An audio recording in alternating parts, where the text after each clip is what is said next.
President Biden is delivering remarks at the White House Tribal Nations Summit. Let's listen. Hello, hello.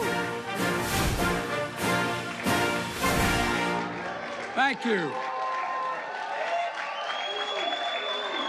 Thank you, thank you, thank you. Please, take a seat if you have one. I say that because one day I said, take a seat, and everybody said, he doesn't even understand there's no chairs out here. Well, Deb, thank you, Madam Secretary, for that introduction. 35 generations of ancestors in New Mexico and the first Native American cabinet secretary in American history. Deb, I want to thank you for your leadership and the Interior Department and stewardship of the nation-to-nation relationships that I say to my fellow leaders out there. And I mean that sincerely. To all the tribal leaders, thank you. Thank you, thank you, thank you. Thank you for being here and for your partnership. I made a commitment when I ran for president. In fact, I made a commitment when I was basically a 30-year-old senator and a student of Danny Inouye, a senator from the state of Hawaii, who made it clear to me, because I said Indian country, said no, Indian nations, Indian nations. You know, I made a commitment my administration would prioritize and respect nation-to-nation relationships, and I'm going to make sure that happens. I hope our work in the past 2 years has demonstrated that we're meeting that commitment, and that's why I relaunched this convening and elevated event into a White House Tribal Nations Summit, because after the previous administration failed to convene any events, anything on this scale. On my watch, we're ushering in a new era and advancing a way for the federal government to work with tribal nations. And it starts by appointing Native Americans to lead the front lines of my administration. You know, starting with Secretary Haaland, we followed dozens of Senate-confirmed Native American officials, over 60 Native American appointees all across my administration, including in the federal courts. I restored the White House Council on Native American Affairs to improve interagency coordination and decision-making. Together, emphasize the word together. Together, my entire administration is advancing the economic agenda and making historic investments in Indian country, and I might add that are long overdue. Facing a pandemic and economic crisis that disproportionately impacted tribal nations, I invested more than $32 billion in the American Rescue Plan, the largest one-time ever direct investment in Indian country in American history. During the pandemic, Native Americans were contracting the virus three times the rate of other groups, and losing their lives at twice the rate of other groups. But together, we used that funding to help tribal communities go from one of the most harmed groups by COVID to one of the most vaccinated communities in the entire country.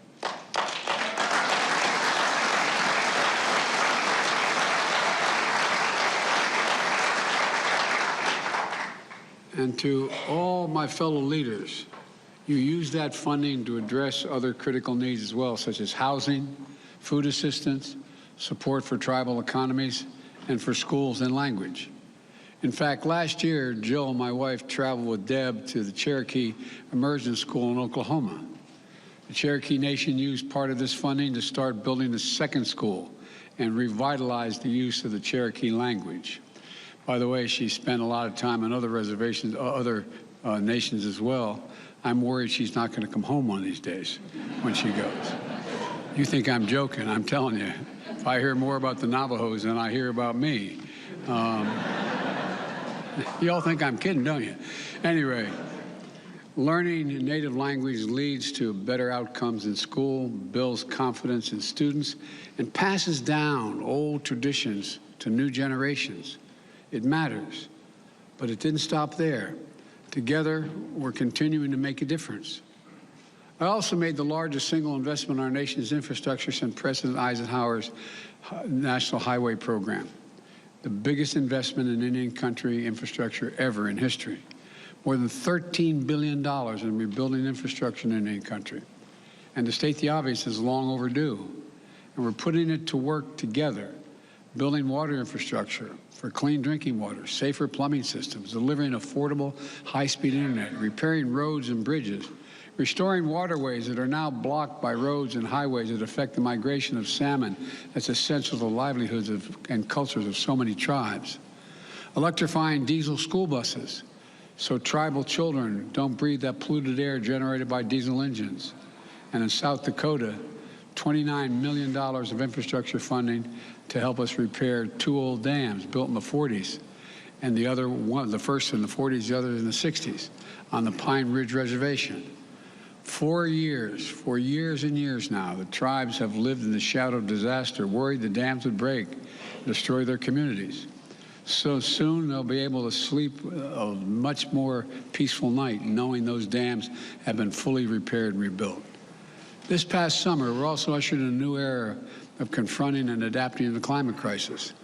I signed a law that made the biggest investment ever in all of history. That includes $700 million exclusively for Native communities. I see our Secretary of Agriculture here, who's also made it clear and made a major contribution on seeing to it that we use farmlands to absorb carbon from the air and so much more, and pay farmers for doing it.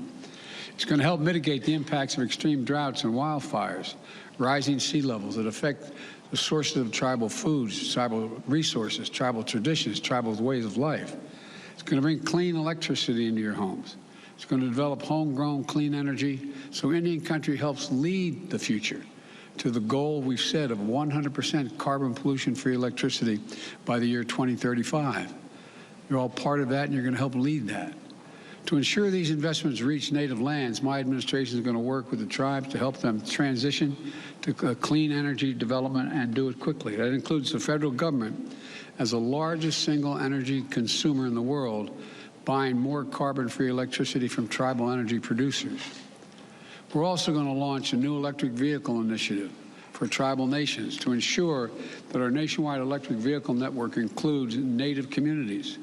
And as all of you know, there are tribal communities at risk of being washed away by superstorms, rising sea levels, and wildfires raging.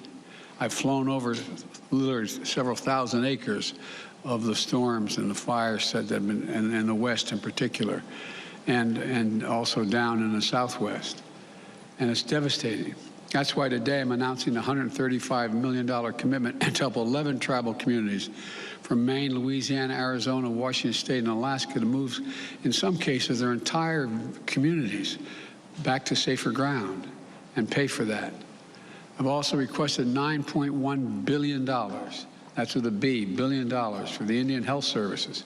I've asked Congress for the first time ever to make that funding mandatory, a mandatory part of the federal budget.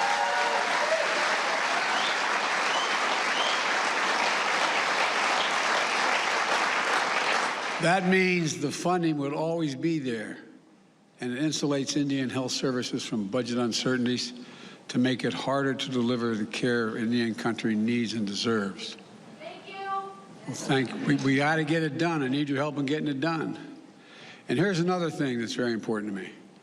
In last year's summit, I signed an executive order to improve public safety and the criminal justice for Native Americans and to respond more effectively to the epidemic of missing and murdered Indigenous people. Since then, the United States Department of Justice and Interior have created a lead new federal agency enforcement strategy that takes the special circumstances of these crimes into account. This is a priority to me and to the Justice Department. And so it's using the Violence Against Women Act, which I wrote myself 30 years ago, as my sister would kid and say, with my own paw. I sat down and wrote that because I feel so strongly about it, to end the scourge of violence against women everywhere. This year, I was proud to sign a reauthorization of this law that includes historic provisions that strengthen tribal sovereignty and safety. And today,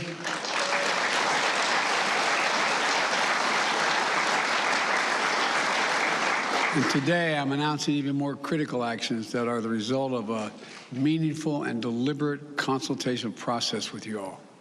My administration listened. We heard you, and we're implementing many of the changes you asked for. Today, I signed a new presidential memorandum that improves consultation between the federal government and tribal nations based on key principles. Consultation has to be a two-way, nation-to-nation exchange of information.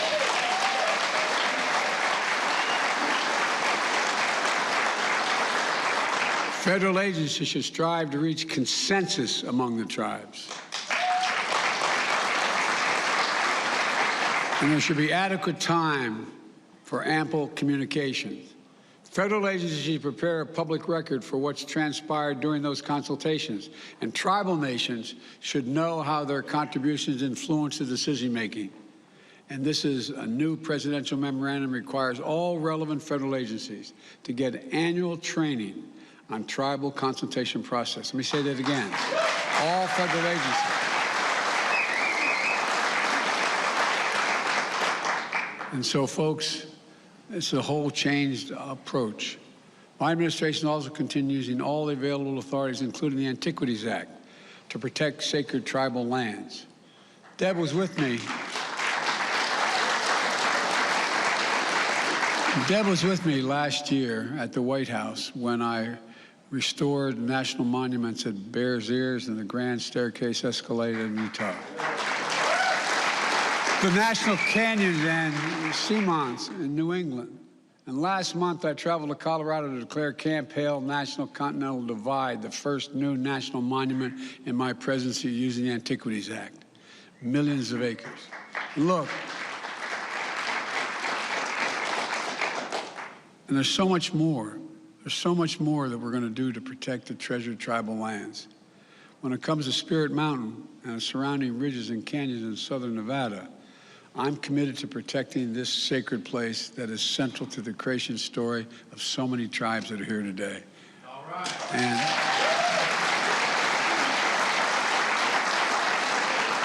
And I'm grateful to so many of you who have led the fight to protect it. I especially want to thank Nevada's congressional delegation. I know there's a lot going on. Well, I can see a couple here now. I see Dina Titus is here. Dina, how are you? Thank you for the support. Is Catherine here? Cortez Masto? She and Senator Rosen, they both are, there's a little action going on in the United States Senate to try to prevent a great rail strike. Is Representative Lee in Horsford here? Well, you got the best of the group here, Dana. She's an old friend and a strong supporter. And I look forward to being able to visit Spirit Mountain and experience it with you as soon as I can. And folks, look, I also want to thank Raul, Chairman of the House Natural Resources, and for his leadership across the board on all the efforts I've talked about here today. I'm also announcing that Deb, as Secretary of Interior, will continue to work with the Secretary of Agriculture, as I said, is here, to co-stewardship the federal lands, because that's what it is.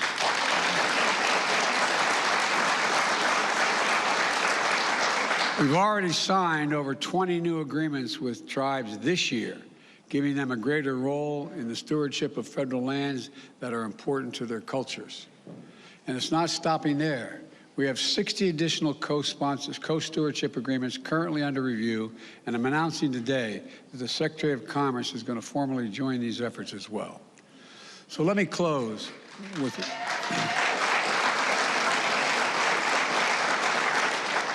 with a word my dad used all the time: respect.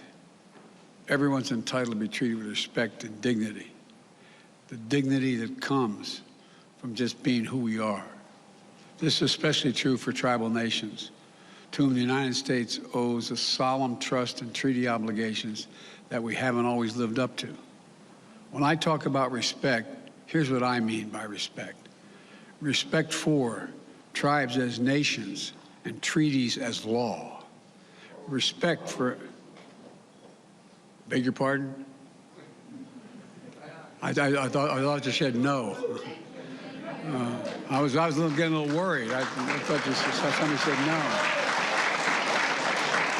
Respect for indigenous knowledge and tribal consultations as a key part of the federal agency decision-making. Respect means we'll defend tribal sovereignty and self-government and self-determination. And and will support tribal economy and keep fighting for better tribal health care, child care, education, housing, public safety, and so much more. And respect means being there in person to show it. And you've seen Jill. You've seen my wife Jill in Indian country. She's at a funeral this morning for the mother of a friend of ours. And but she spent a lot of time. I've spent a lot of time in Indian country as a senator and vice president. But I can say here today, I intend to make official presidential visits to Indian country, to make it official.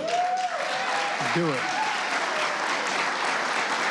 And I will do so in the enduring spirit of our nation-to-nation relationship, the spirit of friendship, stewardship, and respect. It's taken too long for us to recognize this.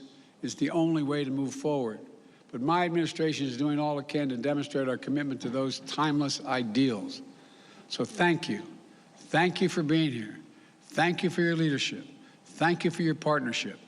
And I'm sure I'll make mistakes, but you know me. Don't hesitate to correct me when I make it. And I know you won't hesitate. But I really mean it.